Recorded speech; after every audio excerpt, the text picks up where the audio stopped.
BA part 1 में पढ़ने वाले सभी विद्यार्थियों को मेरे यूट्यूब चैनल में एक बार स्वागत है।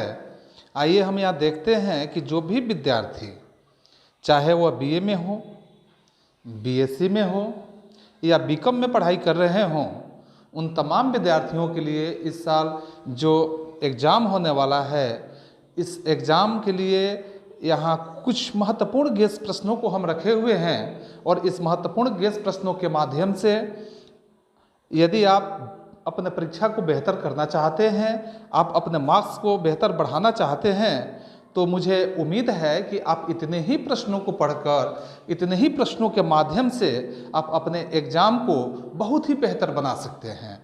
तो चलिए यहाँ सबसे पहले हम यहाँ प्रश्नों को जब देखेंगे, प्रश्नों को देखने से पहले मैं आपको एक बार इस बात से अवगत करा देना चाहता हूँ कि मेरा वीडियो अंत तक पसंद आता है तो आप मेरे वीडियो को निश्चित रूप से सब्सक्राइब और लाइक ज़रूर करेंगे।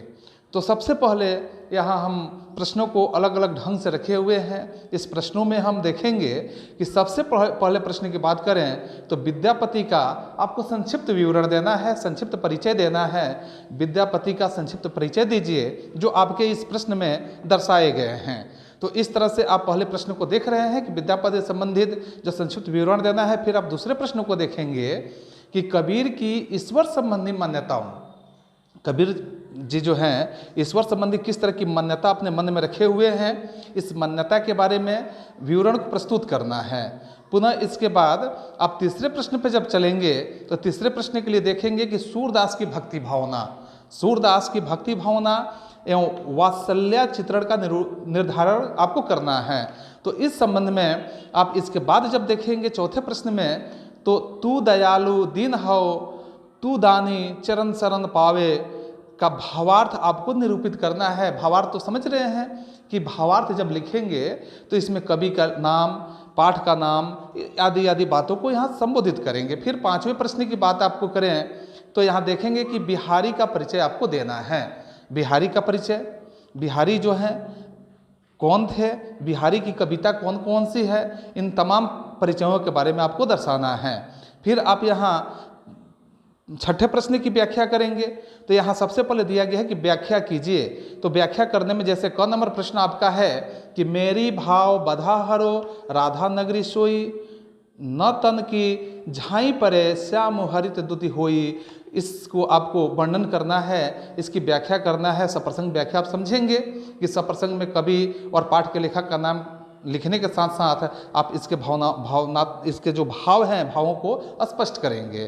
फिर आप इसके बाद ख नंबर जो देख रहे हैं कि मोर मुकुट की चंद कानी यौ रजत नंद नंद, मनु सखी शेखर की अकस की शेखर संत चंद। तो इसका भी आपको भावार्थ लिखना है। तो भावार्थ में जैसे मैंने अभी इसके पहले बताया कि भावार्थ आपको कैसे लिखने हैं, तो भावार्थ लिखने के लिए आप पाठ के लेखक का नाम लिखने के साथ इसके भावों का अर्थ आपको प्रस्तुत करना है। फिर आप ग नंबर में देखेंगे कि पतराही तिथि पाइए व घर के चहुपास, नित प्रति पुण्योई रहत आनंद उप उजास। इसका भी भावार्थ आपको लिखना है, इसकी व्याख्या करना है। तो व्याख्या करने के लिए आप इस पाठ और पाठ के लेखक के साथ इसके शब्दों का अर्थ जो है, शब्दार्थ को आप लिखेंगे। फिर आप घ नंबर देखेंगे कि तजी तीरथ हरि राधिका तन दूती करी अनुराग, जी ही ब्रज के लिए निकुंज मग पग पग होत प्रयागु। यानी कि इसका भी भावार्थ आपको लिखना है। तो इस तरह से आप इसके भावों के अर्थ के साथ साथ यह चार आपके लिए महत्वपूर्ण दिए गए हैं। फिर आपके सातवें प्रश्न में देखेंगे कि सातवें प्रश्न में दिया गया है कि मेले में ऊंट का सार प्रस्तुत करना है। मेले में ऊंट का सार, यह जो पाठ है आपका, उस पाठ के सारांश को प्रस्तुत करने की बात की गई है। तो आप इस पाठ के सारांश को इसमें प्रस्तुत करेंगे। और इसके बाद जब आप देखेंगे आठवें प्रश्न में, तो आठवें प्रश्न में है कि लेखक के अनुसार, लेखक जो है तो लेखक के अनुसार बनारस की सड़कों का वर्णन कैसे किया गया है। तो बनारस की सड़कों का वर्णन करना है। और इसके साथ साथ आपको इस बात से बिल्कुल मैं अवगत करा देना चाहता हूं कि इसके हर एक प्रश्न जो है अति महत्वपूर्ण है। यदि आप परीक्षा को थोड़ा सा भी नज़रअंदाज नहीं करते हैं, आप अपने ज़िंदगी को बेहतर करना चाहते हैं, तो आप इसे निश्चित रूप से देखें। और 9वें प्रश्न जो है आपका कि पहाड़ी रिक्शा का सारांश लिखना है। पहाड़ी रिक्शा क्या है, इस पहाड़ी रिक्शा के सारांश के भावों को लिखना है। सारांश पहाड़ी रिक्शा जो पाठ है इसका सारांश यानी कि पूरे इसके सार का अंश लिखना है, संक्षिप्तीकरण करना है पाठों का। तो यहाँ हर एक प्रश्न उतना ही महत्वपूर्ण है जितना आप अपने परीक्षा को महत्वपूर्ण समझते हैं। और अगर आप परीक्षा को महत्वपूर्ण समझते हैं तो हर एक प्रश्न को, और 10वां जो अंतिम प्रश्न आपका है कि प्रभाकर माचवे के व्यंग्यात्मक निबंध, एक व्यंग्यात्मक निबंध है प्रभाकर माचवे का व्यंग्यात्मक निबंध, जिस निबंध का नाम है छाता।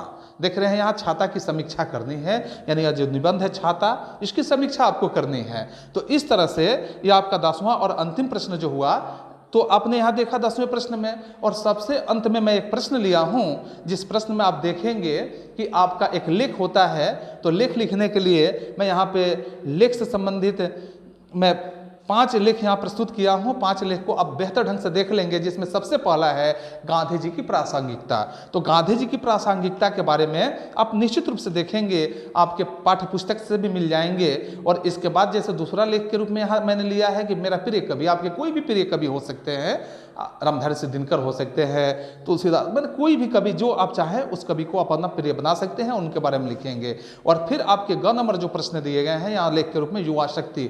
आज देख रहे हैं कि युवा शक्ति कितना महत्वपूर्ण हो चुका है, युवा शक्ति की क्या जरूरत है। फिर आप ग नंबर प्रश्न को देखें कि छात्र और अनुशासन। आप समझ रहे हैं कि अनुशासन आप कितने अनुशासित हैं, और आज के ज़माने में छात्र के साथ अनुशासन की बात जो आती है। और फिर राजनीति और जातिवाद, आज के संदर्भ में जातिवाद जो है राजनीति को कैसे प्रभावित करे, इस सभी बातों को आपको लेना है। फिर आप देखेंगे कि व्याकरण संबंधी कुछ बातें होंगी आपके बीच में।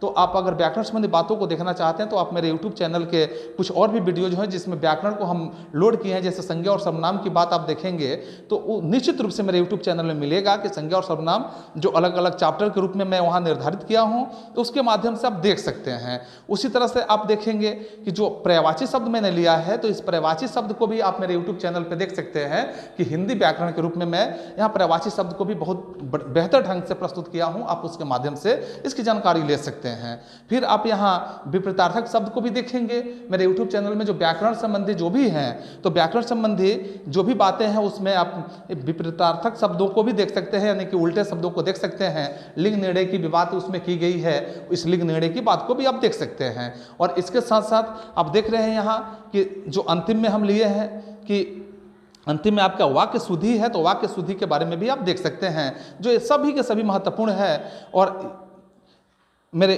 YouTube चैनल को आप सब्सक्राइब अवश्य करें। और इतने वीडियो देखने के लिए आप सभी को एक बार धन्यवाद। That's all.